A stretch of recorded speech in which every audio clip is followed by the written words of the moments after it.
Hey guys, welcome back to this channel. In this video, I'll be showing you guys some codes that are still available for you to claim on Dress to Impress. So there are a few on here that you cannot unfortunately claim again. You have these items here that you can still claim. I think you can still claim them. The newest ones are these ones here. Unfortunately, you cannot claim this anymore because it was like an event, like a summer mermaid event. But you can still claim this one, and this one. These are the latest ones that they have, and this one also. You can still claim the cat and these.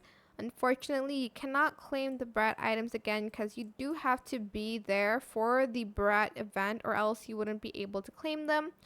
But those are the outfits. I am going to put it in the description box once again, all the codes that you can redeem.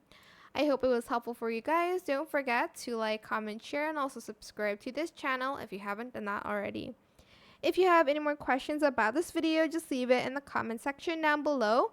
I'll try my best to answer them all for you guys. If you found this video helpful, please click the thanks button as well. That is it. Thank you so much for watching. Bye.